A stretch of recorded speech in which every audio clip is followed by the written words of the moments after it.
স্বাধীন ভারত। আজ ভারতের স্বাধীনতা সম্পর্কে কিছু আলোচনা করব।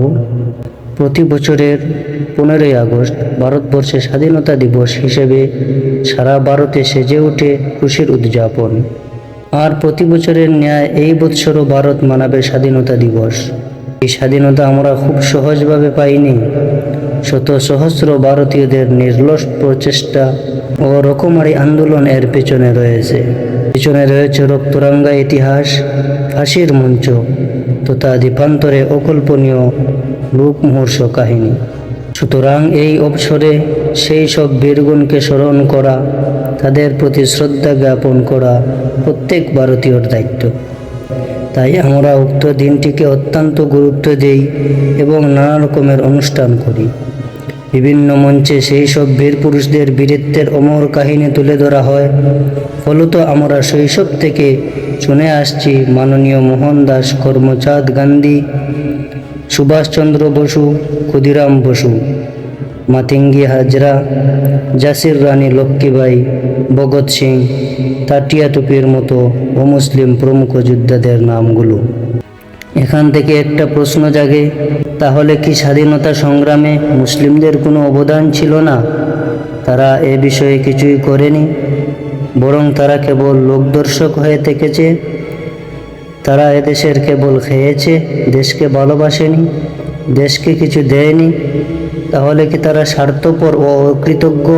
ভারত স্বাধীন করতে অনেক হিন্দু, মুসলমান, শিখ, ইসাই মৃত্যুবরণ করেছেন, অর্থাৎ শাহাদত বরণ করেছেন।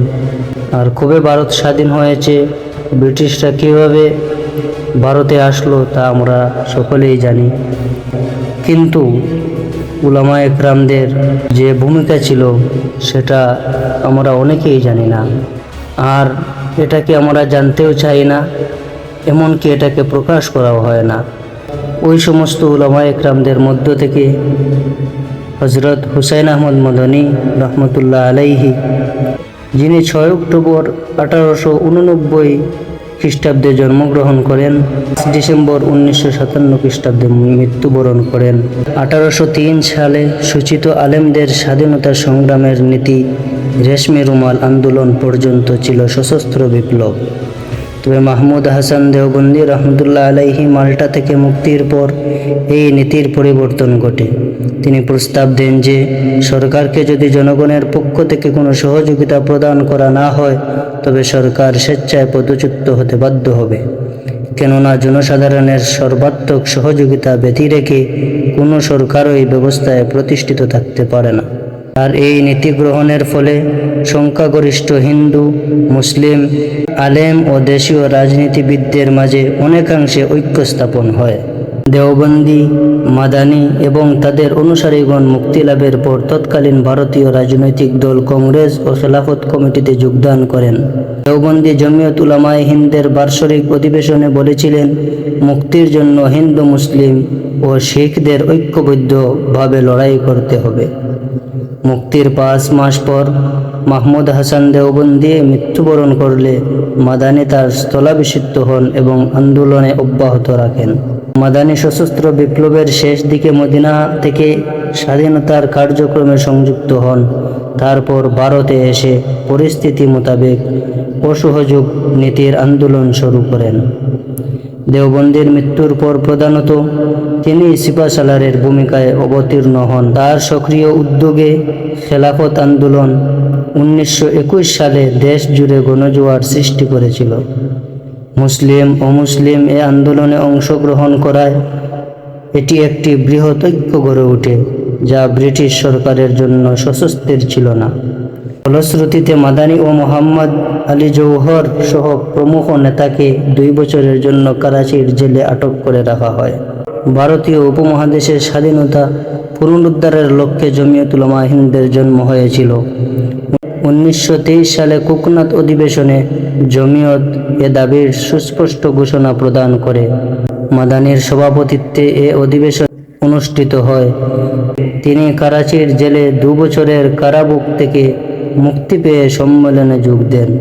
ভাষণ শেষে জমিয়তের পক্ষ থেকে তিনি এ সময়ে তাদের সর্বাধিক গুরুত্বপূর্ণ কর্তব্য হিসাবে ব্রিটিশ অপকৌশল সমূহের পূর্ণ শক্তি দিয়ে মোকাবেলা করা এবং এই মোকাবেলাকে নিজেদের প্রধান উদ্দেশ্য ও আদর্শ হিসাবে গ্রহণ করার ঘোষণা দেন। কিন্তু ব্রিটিশদের ষড়যন্ত্রে সাম্প্রদায়িক দাঙ্গা শুরু হয়ে যাওয়ায় 1921 সালে শুরু হওয়া গণজোয়ার অব্যাহত রাখা সম্ভব হয়নি। 1923 সাল থেকে সূচিত সাম্প্রদায়িক হানাহানি ভারতের জাতীয়বাদী আন্দোলনের পরিবেশ সম্পূর্ণ বিনষ্ট করে দেয়। জমিয়ত উলামা তখন সাম্প্রদায়িক ঐক্য ফিরিয়ে আনা এবং জনগণকে স্বাধীনতার মূল চেতনা ও দাবির দিকে নিয়ে যাওয়ার সার্বিক চেষ্টা চালিয়ে যায়। 1927 সালে সাইমন কমিশনের প্রতিবাদ করতে গিয়ে ক্রমে সম্প্রীতির পরিবেশ ফিরে আসে। কমিশন বয়কটের ব্যাপারে কংগ্রেস, মুসলিম লীগ ও জমিয়ত উলামা সকলে ঐক্যমত হয়ে কাজ করেন। পেশাওয়ারে শাহ আনোয়ার শাহ কাশ্মীরি রহমতুল্লাহ আলাইহির সভাপতিত্বে জমিয়ত উলামা এবং কলকাতা অধিবেশনে খেলাফত কমিটি কমিশন বয়কটের প্রস্তাব পাশ করে। মাদানী কমিশন বয়কটের দাবি নিয়ে দেশের বিভিন্ন স্থান সফর করে জনমত গঠন করেন। তার বক্তব্য ছিল, দেশ আমাদের, সমস্যা আমাদের, জনগণ আমাদের, অথচ আইন রচনা ও আইনের সংস্কার করবে ইংরেজ, এটি কখনো হয় না, হতে পারে না। ভারত সচিব লর্ড বার্কেনহেড দুবার ভারতীয় নেতৃত্ববৃন্দকে সকল রাজনৈতিক দলের গ্রহণযোগ্য একটি সংবিধান রচনা চ্যালেঞ্জ করলে 1928 সালে মতিলাল নেহরুর সভাপতিত্বে সাংবিধানিক সংস্কারের একটি প্রস্তাবনা গৃহীত হয়, যা নেহরু রিপোর্ট নামে পরিচিত। ওই রিপোর্টে দিল্লি প্রস্তাবগুলো সম্পূর্ণভাবে এড়িয়ে যাওয়া হয়। এটি চূড়ান্ত মঞ্জুরি লাভের জন্য 1928 সালের ডিসেম্বরে কলকাতায় সর্বদলীয় সম্মেলনের আহ্বান করা হয়। কলকাতায় সর্বদলীয় অধিবেশনের এক বছর পরই 1929 সালের 31 ডিসেম্বর লাহোরে জওহরলাল নেহরুর সভাপতিত্বে কংগ্রেসের অধিবেশন বসে। অধিবেশনে নেহরু রিপোর্ট রহিত করে পূর্ণ স্বাধীনতার প্রস্তাব গৃহীত হয়। নেহরু রিপোর্ট রহিত হলেও এটি ভারত ভিত্তির একটি ভিত্তি স্থাপন করে গিয়েছিল। কংগ্রেস পূর্ণ স্বাধীনতার প্রস্তাব ফাঁস করলে জমিয়ত ও কংগ্রেসের মধ্যে সাংগঠনিক সম্প্রীতির পরিবেশ ঘনিষ্ঠ হয়ে ওঠে।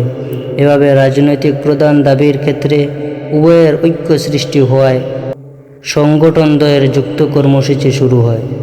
1930 সালের মে মাসে মাদানির সভাপতিত্বে আমরোহায় জমিয়তের বার্ষিক অধিবেশন বসে।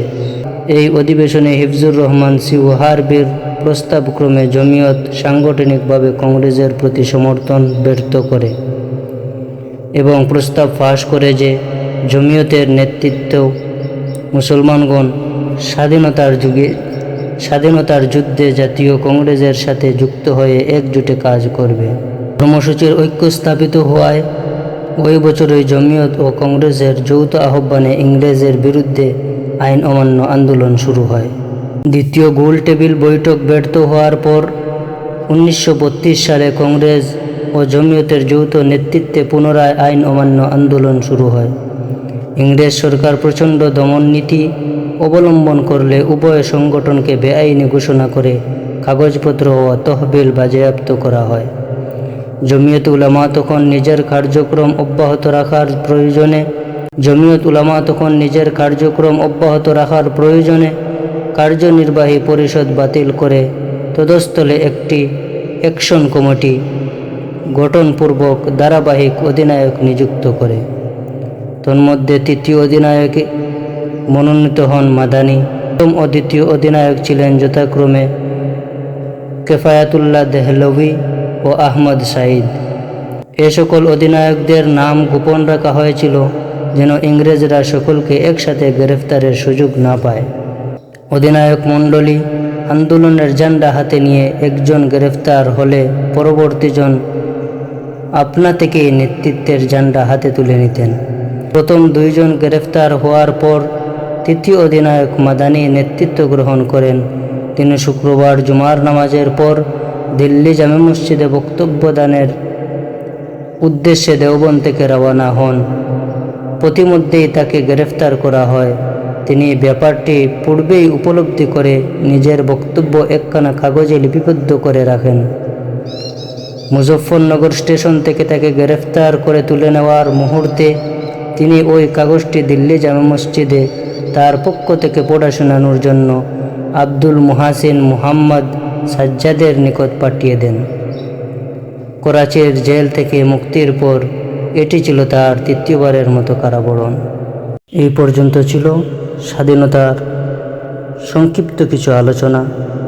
তবে মুসলমান ও উলামাদের যে অবদান ছিল তা আলোচনা করতে অনেক লম্বা সময়ের দরকার। যদি আল্লাহ তৌফিক দান করেন, ক্রমে ক্রমে সেই আলোচনাগুলো তুলে ধরার চেষ্টা করব ইনশাআল্লাহ।